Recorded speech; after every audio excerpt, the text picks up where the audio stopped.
Dear children of grade 9, welcome to the second science class. Have you all done the last activity? I hope that you have learned the topic by doing those activities. Now let us discuss the topic 1.3 in this class, states of matter. Okay, we already know that there are matter that are different in size, shape, texture and size. We know that everything, isn't it? Okay, we can classify the matter around us into three states. Okay, what are they? What are they? Solid, liquid and gas. Okay, solid, liquid and gas. Why this variation arises? Why this variation arises? This arises due to the characteristics of particles in that matter. Okay, in the solid or in the liquid or in the gas, there is some variation in the characteristics of matter. That's why they are solid in nature, that's why they are liquid in nature, and that's why they are gases in nature. Let us see one by one. First, let us come for the solid state. Okay, dear children. Okay, you are in 9th standard, so taking hints is very important while taking the class. Be ready with your note and pen. Okay, have you all ready with the note and pen? Yes. Now come for this activity. Okay, in your surroundings you will be having variety of articles, isn't it? Collect a pen, a book, a needle and a piece of thread, whatever it may be. You can take a pen or you can take a book or you can take a needle or you can take a piece of thread or whatever it may be. You can collect any other material. You can take a chalk piece or you can take pencil or you can take eraser, whatever it may be. Okay, then keep that article on your note and sketch them and take the shape of them by moving a pencil around them. Okay, keep your pen on the note and take your pencil and make a sketch of that object. Okay, now look at that object. Are they in definite shape? Yes. Or they have distinct boundaries? Do they have boundaries or not? Yes, they have boundaries. They have fixed volume or not? Yes, they have fixed volume, isn't it? Yes. Now take your pen. Okay. So what happens if you're hammering that? Okay, take a hammer and hammer that. What happens? It loses its shape. It breaks down, isn't it? Okay, so what happens if you pull that very hardly? Okay, it will broke. Okay, so next question, are they capable of diffusing into each other? Now take a pen and take a pencil. Okay, mix that. Is pen is mixing with the pencil or pencil is mixing with the pen? Diffusion means mixing, isn't it? Yes. Okay, now you take your pen and compress that. How will you compress that? Apply pressure and compress that. Or they are changing their shape? No, isn't it? Okay, now see. Let us conclude. Okay, now let us conclude the characteristics of solid state. They have definite shape. Okay, underline the words. Solids have definite shape, they have distinct boundaries and they have fixed volume. Okay, that is one particular shape for a solid, there is particular boundaries and they also have fixed weight. Okay, what happens when they are pulled or dropped? Okay, they break down, isn't it? They break down means what does it mean? They are rigid. Okay, what does it mean? They are rigid but they do not lose their shape. Okay, they lose their shape but the shape is not often changed, that just they break down, isn't it? So what does it mean? They are rigid. Are they capable of diffusing into each other? No, they are not capable of diffusing into each other. Pen cannot mix with pencil. Pencil cannot mix with pen. Okay, have you all understood, children? And are they compressible or not? Okay, are they compressible or not? They are not compressible. If even we apply force also, they are not compressible. They will be having as such. Okay, so these are the characteristics of substances. You can read. Okay, you can underline all the words and you can read. They have definite shape, distinct boundaries, fixed volumes, negligible compressibility. Okay, they have the tendency to maintain their shape. Okay, solids may break under force but difficult to change their shape, so it is called rigid. Okay, they may break under force, but what happens, they will not change their shape, so we can say that as rigid. Okay, so these are the characteristic of matter. Now there is some exceptions also. Okay, then come to the first question. Okay, what about a rubber band? Can it change its shape on stretching? Is it a solid? Okay, see the rubber band. Okay, if we are stretching that, what happens? It changes its shape, isn't it? So, what I told you, solids are rigid. What happens if you are hammering or breaking? What happens? It breaks down, but it will not lose the shape, isn't it? So, an exception is given. Okay, take a rubber band. Okay, a rubber band, on giving some force, what happens? It changes its shape, isn't it? Can we say that as a solid? Yes, we can say that as a solid. What happens? If we remove the force, what happens? It comes to the original position, isn't it? If excessive force is applied, excessive force means more force is applied, means what happens? It breaks down, isn't it? So, the rubber band is also a solid. Okay, then see the second one. Sugar and salt are solids, isn't it? Yes, they have a definite shape, they have the definite boundary. So we can say sugar and salt are solids. Yes or no? Okay, if you are keeping the sugar, 1 kg of sugar in rectangular box, the sugar will be looking rectangular in shape. If you are keeping that 1 kilogram sugar in a square box, means they will be looking in square shape, isn't it? So the shape changes, it gets the shape of the container, isn't it? So can we say that as a solid? Yes, they also solid. Take a single sugar particle and look on it. There will be a perfect structure on it. Okay, but if we are keeping in different containers, means the shape will change. Okay, then see the third exception. Take a sponge. What I told you, the solids are incompressible. We cannot compress the solids. You take a sponge and compress it. Is it compressible or not? Yes, it is compressible. Then how can we say that sponge is a solid? How can we say? Okay, the sponge will be having very small holes in it. Okay, the sponge will be having very small holes in it. Air will be occupied in that holes. Air will be occupied in that holes. When we press, the air occupied comes out. Okay, when we press, the air occupied comes out. So we can compress the sponge. Even it is compressible, it is a solid. These three are the exceptions. Then conclude, what are the characteristics of solid? Okay, what do they have? They have definite shape, distinct boundaries, fixed volumes, the compressibility is less, and what happens? They maintain the shape when we apply the force. Okay, even we apply the force, they are breakable, so we can say they are rigid. Okay, so these three are the exceptions. Okay, have you understood, children? Now let us go for the next state, liquid stage. Okay, for that you collect the liquid samples. Okay, you take water, you collect cooking oil, you take milk, juice, like that you take. Okay, then you mark the level. You take 50 ml. Okay, you take 50 ml of the water, you take 50 ml of cooking oil, milk, juice. Okay, you take the fixed volume. Then you take containers of different shapes. You take the rectangular shape container, you take a circle shape container, oval shape container, like that. You take different containers of different shape, but you take the same volume. Okay, 50 ml means 50 ml. We can measure the 50 ml in the laboratory. So that is called measuring cylinder. You have seen in the laboratory, no?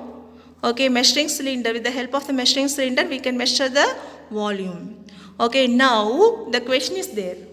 Okay, does the volume remains the same? Okay, you transfer 50 ml into a round shape container.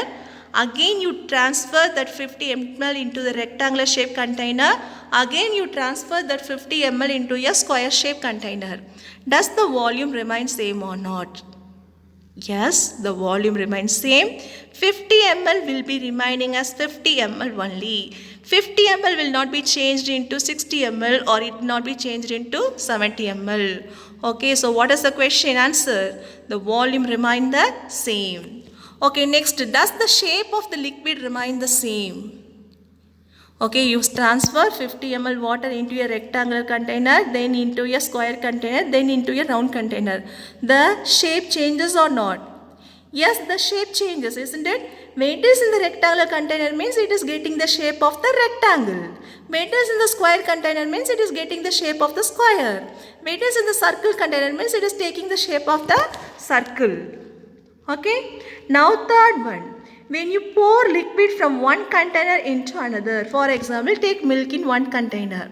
Then you take water in one container. Now pour water into milk. Are they diffuse or not? Are they mix or not? Yes, they will mix, isn't it? So what does it mean? They will be diffusing into another. Okay, now let us see the conclusions. Okay, take the pencil and underline.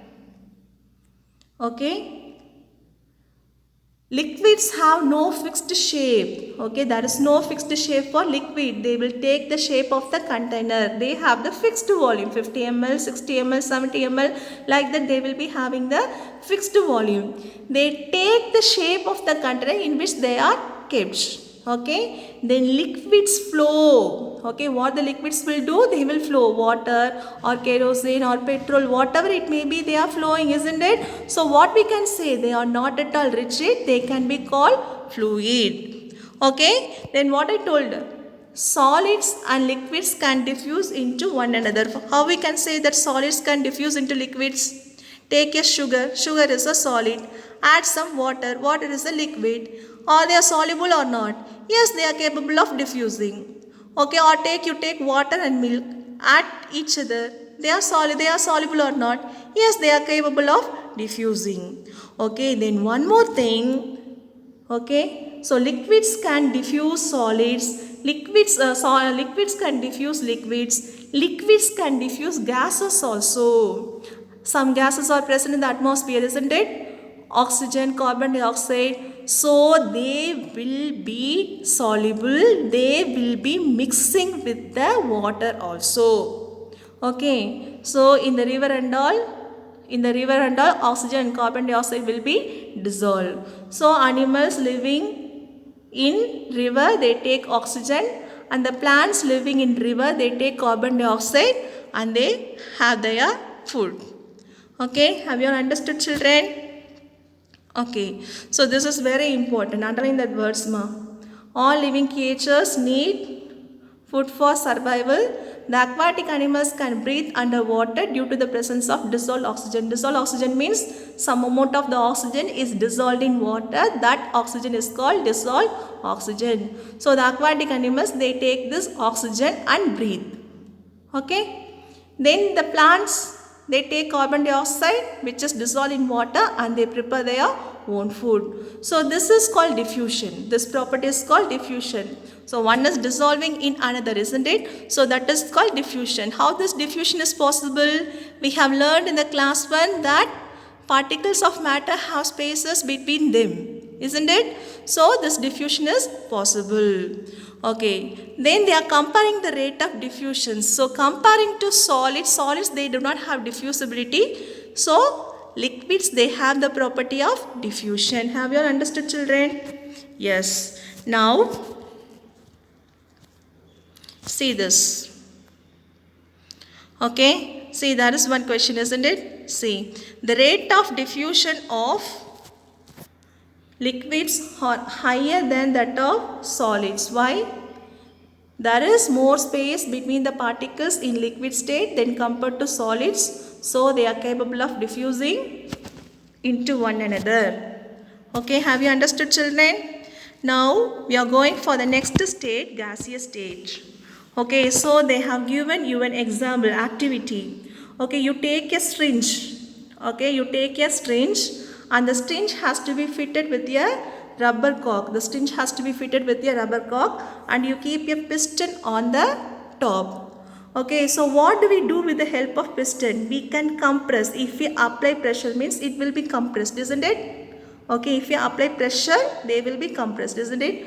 So, first you take chalk piece in the syringe.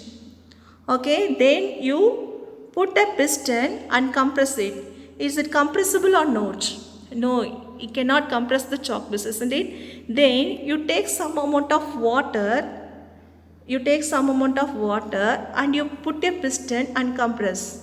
Okay, compared to solids, it can be compressible to some extent. Now, what you do means, you take the gas. Okay, gas is present everywhere, isn't it? You take the gas and put a piston and compress. It is easily compressible. So, what do we understand from this activity? Solids are incompressible. They cannot be compressed, but gases are compressible. Okay. Now, let us see some of the day-to-day examples which we are using as gases. Okay, have you seen the LPG in our house?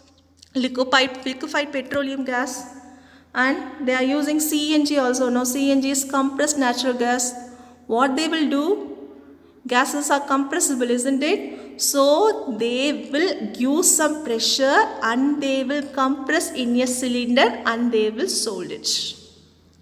Okay, on compressing, this gas will be converted into somewhat liquid, so it is called liquefied petroleum gas. Meantime, CNG, that is natural gas, methane gas, they can be compressed and they can be sold in cylinders which we are using as fuels. Okay, so this is very important. Write the word. Due to high compressibility, large volumes of a gas can be compressed in a small cylinder and transported easily. So gases are highly compressible, isn't it? So what we can do? So we can compress large volume and we can store it very easily. So gases are highly compressible. They do not have any definite shape. They do not have any definite volume. Okay. Then come for the diffusibility. Diffusion. Okay, listen, this is very interesting. If your mom is cooking some hot biryani, okay, she is cooking some biryani. So what happens? Even when you enter the home, that you can feel that smell, isn't it? So that aroma, that smell you can feel, that reaches your nostrils very easily, isn't it? So what does it mean? Okay, so air is also a gas. Okay, so that will be having many spaces in between that, isn't it? So the aroma of the food, that is also a gas, that will be also having some spaces. So these will diffuse easily. Okay, the aroma of the food will mix with the gas and that temperature is also very high, isn't it? Hot biryani means the temperature is very high. So as we know, if the temperature is high, the kinetic energy will be more. So they will be traveling fast and they reach our nostrils. Okay. Yes, now take your book and underline ma. Okay, the particles of the aroma of food mixed with the particles of air spread in the kitchen. Okay, in the food particle aroma, okay, that gas, the particles of air from the kitchen will mix.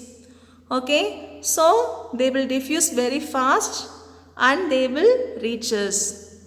Okay, so one more question I am asking. If the food is not at all hot, what happens? It will take some time to reach our nostrils. If the food is hot means it will reach our nostrils very easily. The rate of diffusion will be very faster. Okay, then one more thing. Okay, so in gaseous state what the particles will do? The particles will move randomly. Randomly na kanna binana. Okay va? They will be moving randomly at a high speed. So what they will do means they will collide with the walls of the container and they exert pressure. Okay, and they exert pressure. Okay, so this what the thing. Go through the book. Okay, read the book twice or thrice, then only it will be very, very understandable to you. Now see this diagram. See solid state. See solid state. See the particles. They are closely packed. Even though they have spaces, they are closely packed. See this liquid. Okay, the space is more. The packing is somewhat free. That space is more. See the gas. Okay, the gas molecules, what happens? The space between one particle and the other is very, very more. So what they do? They collide with the walls. Walls means this rectangular, the square box is the wall. So they will collide with the walls of the container. Okay, have you all understood? Then comparing, so which is highly compressible? Gas is highly compressible. Then after that liquid, then solids are incompressible. So which is capable of diffusing? Gas, then liquid, then solids. Have you understood the today's class, children? I'm coming to the activity. Okay, in the next page you will be having some questions. That is in page number 6. You are having 4 questions. You write the answers for those questions. Read the questions. Understand the question carefully. Okay, go through the book. Go through the book once or twice. Read the questions, understand the questions properly and write the correct answers and submit. So this is your today's class. Okay. Have a nice day, children. Thank you. See you in the next class.